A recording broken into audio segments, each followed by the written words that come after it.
हरिओम. लाओत्सेचा ताओबोध. योगदास श्री जयगणेश जोशी यांचे प्रवचन. जीवन वाहता प्रवाह. भाग 1. लाओत्से विचारतो की जनतेवर प्रेम करताना आणि राज्य चालवताना हे तो कोणताही उद्देश न बाळगता करू शकत नाही का? मानवी जीवन हा वास्तवात एक वाहता प्रवाह आहे. त्यात जे येऊन मिळते ते त्या प्रवाहातीलच एक होऊन वाहू लागते. नदी वाहत असते, तिला नाले ओढे येऊन मिळतात. नदी त्यांना मुद्दाम बोलवत नाही, परंतु ते आले की त्यांना ती आपल्यातीलच एक अशा प्रकारे सामावून घेते. ते नाले ओढे नदीच होतात. याचप्रमाणे आपल्या जीवनात जे मिळते ते स्वीकारून जीवन वाहते ठेवायचे आहे. अमुक येऊन मिळावे अशी इच्छा करायची नाही. तसे केल्यास ते कधीही पूर्णत्वाने मिळत नाही आणि त्यामुळे तो वाहता प्रवाह नैसर्गिकपणे वाहत नाही, तो वाहत ठेवावा लागतो. जीवनात तुम्ही उद्देश ठेवलेत की त्याच्या प्राप्तीसाठी तुम्हाला त्यासाठी कुठेतरी थांबावे लागते. तुम्हाला तुमचा नैसर्गिक वाहता प्रवाह त्या उद्देशाप्रमाणे वळवावा लागतो. ते अनैसर्गिक असते, त्यामुळे तुम्ही ठप्प होता. उद्देश पूर्ण झाल्याचा आभास होतो. उद्देश सदा क्षितिजावर राहतो आणि तुम्ही त्याकडे सतत पळत असता. परंतु आपण जर आपल्याला प्राप्त झालेल्या प्रवाहात जीवन झोकून दिले तर आपण सहजच प्रवाहित होऊ. आपले जीवन एक प्रवास न होता ती प्रवाहित यात्रा होईल. त्या यात्रेचा आपण नैसर्गिक आनंद घेऊ. प्रवास आपल्यापुरता, फार तर आपल्या कुटुंबापुरता मर्यादित असतो, परंतु यात्रा सर्वांना बरोबर घेऊन करायची असते. जीवनयात्रेत जे कोणी सहभागी होतील त्यांना सहभागी करून घ्यावे, म्हणजे आपली यात्रा आपोआपच कोणतेही वैयक्तिक उद्देश पूर्ण करण्यासाठी असणार नाही. वैयक्तिक बाबतीत अहंकार जोपासला जातो, सार्वजनिक बाबतीत अहंकार असू शकत नाही, कारण तेथे सर्वजण सर्वांसाठी सर्व काही करत असतात.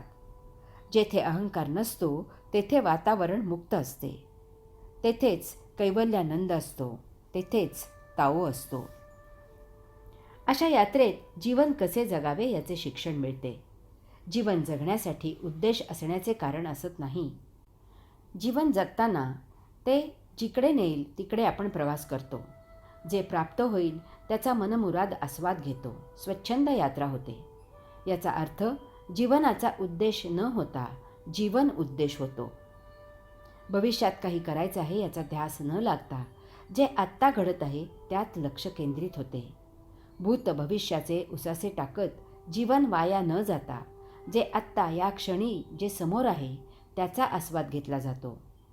मिळत असलेला प्रत्येक क्षण त्याच क्षणी जगला जातो. त्याला भूत भविष्याचे वेध नसतात. याचा अर्थ भविष्यात काय मिळवायचे याचा विचार करायचा नाही असे नाही, तर तो विचार वर्तमानात जगायचा. भूतकाळात अमुक घडले नाही किंवा भविष्यात तमुक घडेल यात रत न होता ते न घडलेले पुढे भविष्य काळात कसे घडेल याचा वर्तमानात आराखडा करताना त्याचा आनंद घ्यायचा. त्याचा विचार नव्हे, त्याची कृती जगायची. जीवन वाहता प्रवाह. भाग 2. जेव्हा आपल्या पूर्वजांनी वस्ती करायचे ठरवले तेव्हा त्यांनी त्यांच्या मर्जीने वस्तीचे ठिकाण ठरवले नाही, तर जेथे पाणी उपलब्ध होते तेथे त्यांनी वस्ती केली. जेथे विहिरी खोदणे शक्य होते तेथे वस्ती केली. जेथे जे धान्य पिकू शकेल त्या जमिनीपर्यंत ते गेले आणि तेथे त्यांनी शेती केली. त्यांनी निसर्गाला दूर केले नाही, तर जेथे निसर्ग होता तेथे ते गेले. तेथे त्यांनी अन्न वस्त्र निवारा निसर्गाच्या मदतीने तयार केला. जे धान्य उगवत होते तेच धान्य त्यांनी पेरले. ज्या दगडांच्या गुहेत ते राहत होते, ज्या झाडांच्या ढोलीत ते राहत होते, त्याच दगडांचा आणि झाडांच्या लाकडाचा उपयोग करून त्यांनी घरे बांधली आणि सजवली. उपलब्ध असलेल्या कापसापासूनच त्यांनी वस्त्रे विणली. ज्या पंचमहातत्वांपासून सर्व काही निर्माण होत होते आहे त्याच पंचमहातत्वांची उपासना त्यांनी केली. हे सर्व सांगायचा हेतू असा आहे की मानव निसर्गापासून दूर जाऊ शकत नाही. तो जेथे आहे तेथेच आहे आणि येथेच असणार आहे, परंतु त्याला स्वकर्तृत्वाचा अभिमान आणि अहंकार झाला आहे. त्या भरात त्याने चंग बांधला आहे की तो सखल भागाकडून उंच भागाकडे नदी वाहत पळवत नेईल. त्याला नको तेव्हा तो पाऊस थांबवील आणि त्याला पाहिजे तेव्हा तो पाऊस पाडील. त्याला निसर्गावर जय मिळवायची घाई झाली आहे. त्यामुळे त्याला असे वाटत आहे की तो स्वतः काहीतरी करत आहे. नेमके हेच कारण आहे त्याचे स्वतःपासून, समाजापासून दूर जाण्याचे. नेमके हेच कारण आहे त्याचे निसर्गापासून दूर झाल्याचा आभास करून घेण्याचे. नेमके हेच कारण आहे त्याचे अस्तित्वाला नाकारण्याचे. आपल्याला काहीतरी मिळवायचे आहे, आपल्याला काहीतरी शोधायचे आहे, आपल्याला काहीतरी सिद्ध करायचे आहे, या भ्रमात तो भरकटला आहे. यामुळे त्याच्या जीवनाला काहीतरी उद्दिष्ट आहे असा त्याला आभास होतो.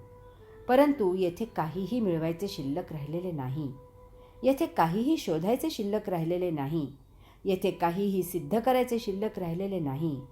मुळातच सर्व काही येथे उपलब्ध आहे आणि त्यात आपण जीवन जगत आहोत.